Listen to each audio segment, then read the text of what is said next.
Happy morning my friends, happy morning. Okay, चलिए start करते हैं क्या क्वेश्चन को। देखिए कौन सा टॉपिक चल रहा है आपका, रैखिक तथा द्विघात समीकरण, लीनियर एंड क्वाड्रेटिक इक्वेशन के टॉपिक से हम प्रीवियस ईयर क्वेश्चन को सॉल्व कर रहे हैं ना। कुछ क्वेश्चन हम प्रीवियस लेक्चर में सॉल्व कर चुके थे, इस लेक्चर में और भी सॉल्व करेंगे। ओके, किसका? पॉलिटेक्निक प्रीवियस ईयर क्वेश्चन का। ठीक है, चलिए देखिए इस रैखिक तथा द्विघात समीकरण के टॉपिक से जो भी क्वेश्चन आया है PYQ में हम उसे सॉल्व कर रहे हैं। ठीक है, चलिए सॉल्व कीजिएगा। कौन कौन से क्वेश्चन सॉल्व हो गया था? ये भी या भी, ये आ जाते हैं ये वाले क्वेश्चन। ठीक है, देखिएगा क्वेश्चन क्या कर रहा है, पढ़िएगा। विजुअल है कि नहीं आप सभी को? दिस क्वेश्चन इज लुकिंग और नॉट लुकिंग? हाँ, दिख रहा है कि नहीं? देखिए चलिए हम पढ़ते हैं क्वेश्चन को। यदि √3x - 2 इक्वल टू 2√3 + 4 तो x का मान क्या होगा? कब आया है? यूपी पॉलिटेक्निक 2019 का में आया है। ठीक है, कब आया है? जेई कब? 2019 में। चलिए सॉल्व करते हैं इसे, देखिएगा। ठीक है, क्या दिया है? √3x - 2 इक्वल टू 2√3 + 4 या दिया है जो x का मान पूछ रहा है। तो कैसे ज्ञात करेंगे? देखिएगा, √3x ओके -2√3।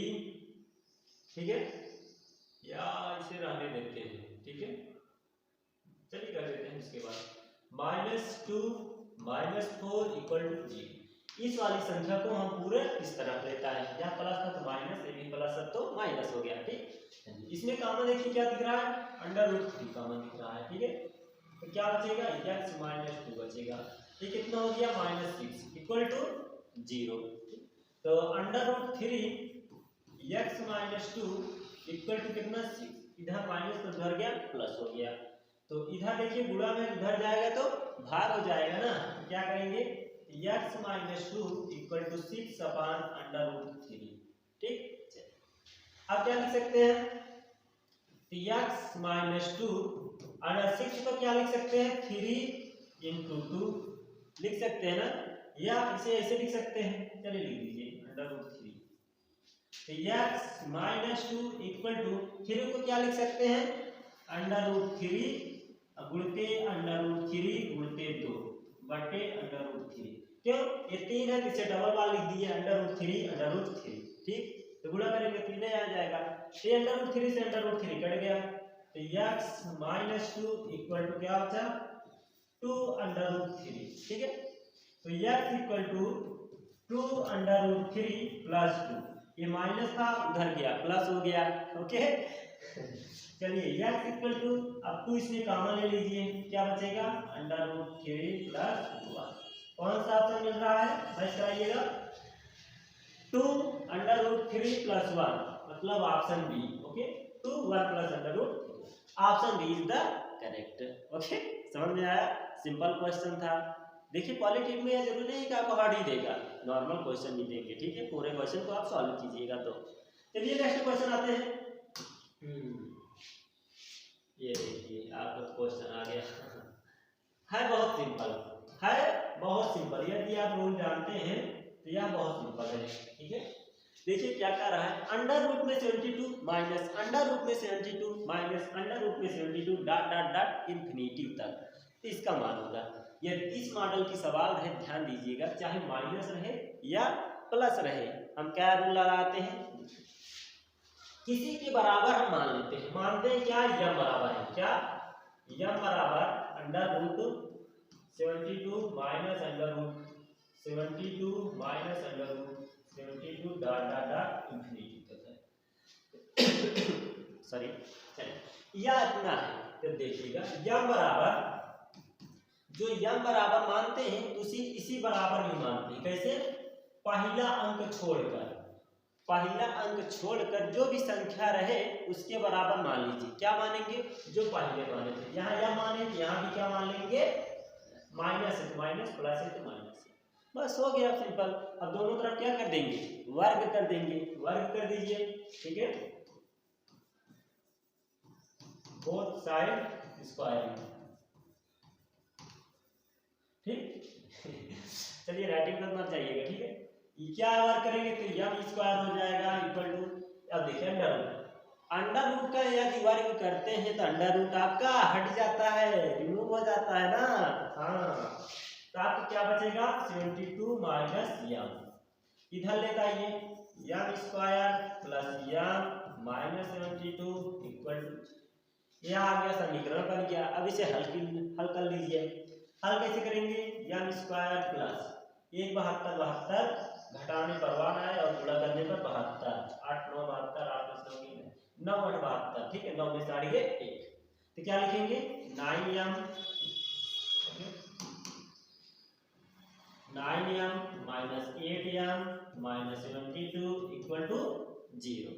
यह खंड आपको आता ही होगा, ठीक है। तब करेंगे यम इसमें कॉमन ले लीजिए, क्या होगा यम प्लस 9 माइनस 8 कॉमन ले लीजिए, m minus 9 m plus 9 equal to 0।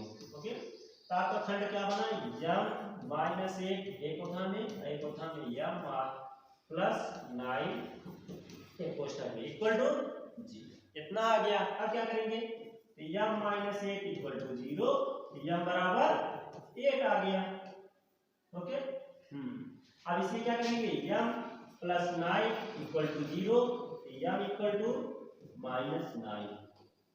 अब कौन सा आपको सही है, प्लस 8 वाला कि माइनस 8 वाला, हमेशा प्लस वाला लिया जाता है, कौन सा पॉजिटिव वाला, ठीक है।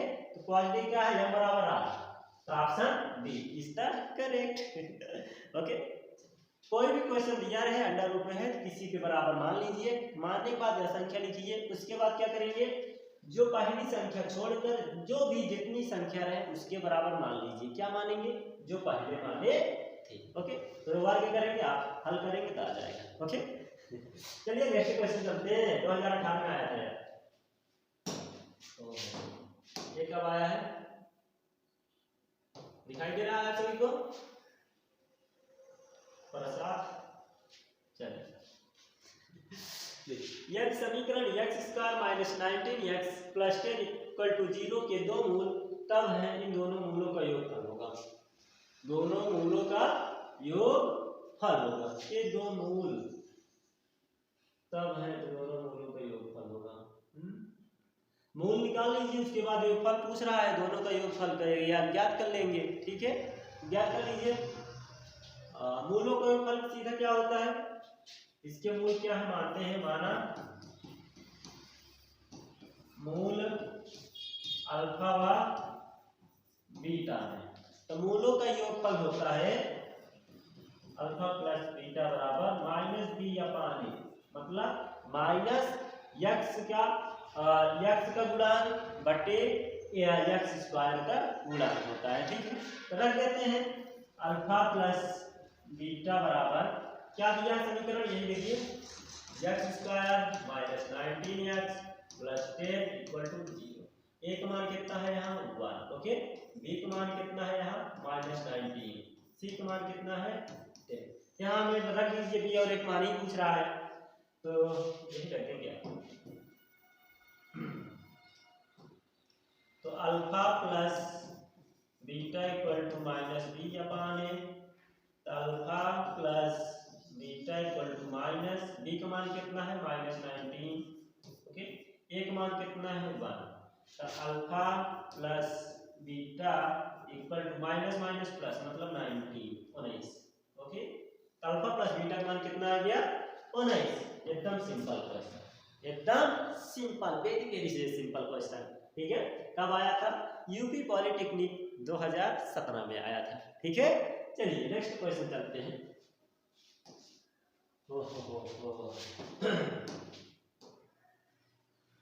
दिखाई दे रहा है मेरी सभी को, थोड़ा हम पढ़ देते हैं, विजुअल सही होगा हमारा।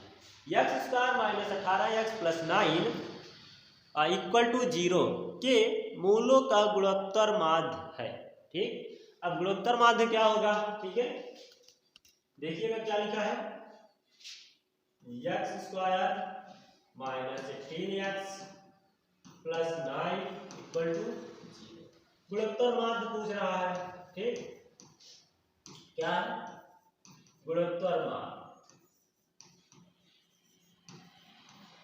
क्या होता है गुणोत्तर मान, क्या होता है ना?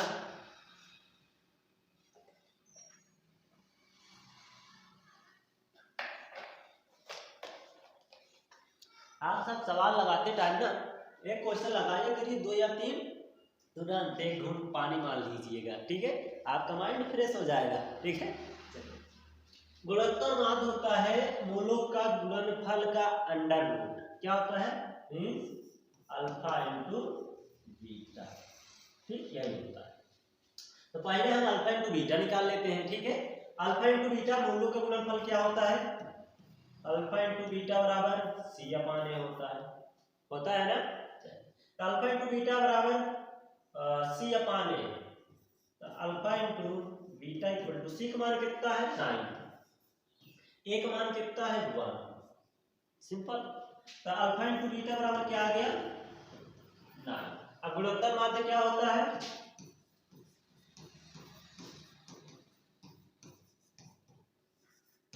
गुणोत्तर माध्य under root alpha into beta, यही होता है ना। कर देंगे, अल्फा इंटू बीटा मान कितना है 9, अंडर रूट 9, तो 9 को वर्गमूल 3, ओके, आप एकदम सिंपल। तो कौन सा ऑप्शन सही है, option is the correct, okay. कितना देखिए यह क्या था समीकरण, रैखिक तथा द्विघात समीकरण का यह टॉपिक चल रहा है, मतलब क्वेश्चन चल रहा है। इसमें क्या है, बहुत ज्यादा क्वेश्चन आने का चांस भी होता है, बट क्या है अब बहुत सिंपल भी होता है, इसे नंबर गेन करने में बहुत आसानी हो जाती है, ठीक है। या आप पढ़ लेंगे रैखिक तथा द्विघात समीकरण, तो क्वेश्चन तो आ ही जाएगा, एकदम सिंपल है, ठीक। चलिए नेक्स्ट क्वेश्चन चलते हैं, क्या है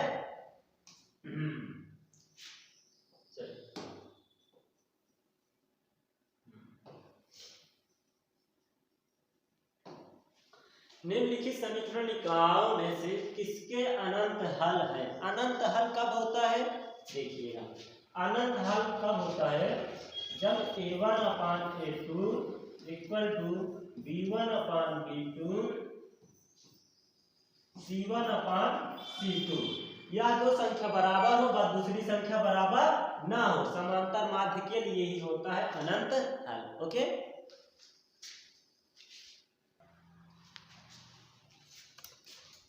चलिए अब देखते हैं क्या है, यह समांतर माध्य मतलब a1 upon a2 equal to b1 upon b2 equal to not equal to c1 upon c2, जब यह आ जाता है तो हम कह सकते हैं इसका अनंत हल होगा। क्या है, अनंत हल है, इसका अनंत कोई मतलब इसका कोई हल नहीं होगा, वही हाँ यह है, इसका क्या है अब अनंत हल होगा यदि सभी मान क्या आ जाए, बराबर आ जाए, तो हम कह सकते हैं या अनंत हल है। सॉरी हम ध्यान नहीं दिए कि अनंत हल नहीं होगा, कब, जब मतलब कोई हल नहीं होगा, उसके लिए नॉट इक्वल। यदि सभी मान तीनों बराबर आ जाए तो आपका बहुत से मान हल होंगे, ठीक है। चलिए देखिएगा, पहला हम सॉल्व करते हैं, क्या है 2x minus 3y equal to 5 और क्या है 3x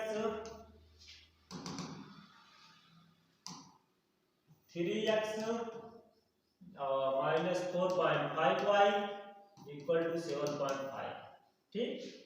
ये एक मान है, ये बी का मान है, ये सी का मान है, ये a2 का मान है, ये b2 का मान है, ये c2 का मान है, ठीक है। चलिए पुटअप करते हैं वैल्यू वहां पर, इस पे a1 upon a2 equal to b1 upon b2 equal to c1 upon c2, देखते हैं बराबर आता है कि नहीं। देखिए तो रखिएगा, रखिए a1 का मान कितना है 2, a2 का मान कितना है 3 इक्वल टू b1 का मान कितना है -3, b2 का मान कितना है -4.5 इक्वल टू c1 का मान कितना है 5, c2 का मान कितना है 7.5। अब देखिए सभी मान बराबर है कि नहीं, इसे काटेंगे कितना आएगा 2/3 ही आएगा, ठीक, इक्वल टू माइनस से माइनस कट गया, 3 कितना होता है 3 डेढ़ है 4.5, मतलब 1/3 कितना है 1.5 का आ गया। इसे काटेंगे 5 करना 5, ये कितना आ गया 5 दूनी 5 करना 5, ये भी आएगा 5 का नाम 5 2 55 25 आ गया, मतलब 1/1.5 एक आ गया। ठीक, अब इसे और भी सॉल्व करते हैं। ये आएगा 2/3 इक्वल टू, पॉइंट हटा देंगे तो ऊपर 10 से गुणा कर देंगे तो 10/15 इक्वल टू, ये भी 10/15। ठीक, तो यहाँ सॉल्व कर देते हैं, थोड़ा छोटा कर देते हैं। ठीक है, देखिएगा अब क्या, इसे काट लीजिए। 5 से 5 दूनी 10, 5 तियाई 15, 5 दूनी 10, 5 तियाई 15, तो क्या माना गया 2/3 इक्वल टू 2/3 इक्वल टू 2/3। जब तीनों मान आपका बराबर आ जाए तो हम कह सकते हैं इस समीकरण का हल बहुत होगा, मतलब अनंत हल होंगे। ओके, चलिए अब नेक्स्ट क्वेश्चन पर चलते हैं। ठीक, क्या है कहते हैं,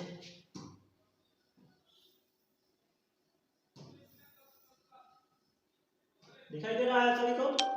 यदि समीकरण दिया है ax², देखिए यह क्वेश्चन क्या कह रहा है, समीकरण ax² + bx + c = 0, मतलब ax² + bx + c = 0 दिया गया है।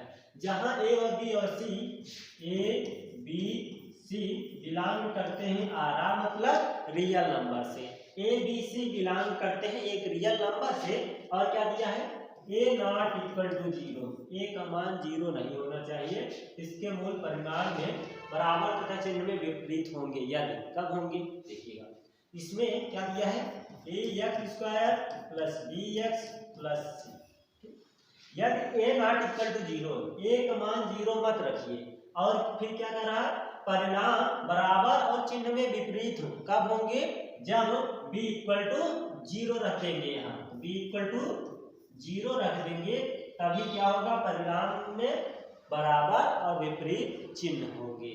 ठीक है, चलिए ऑप्शन कौन सा है, option C is the correct. अब मैं मिलते हैं नेक्स्ट वीडियो में। Okay, bye.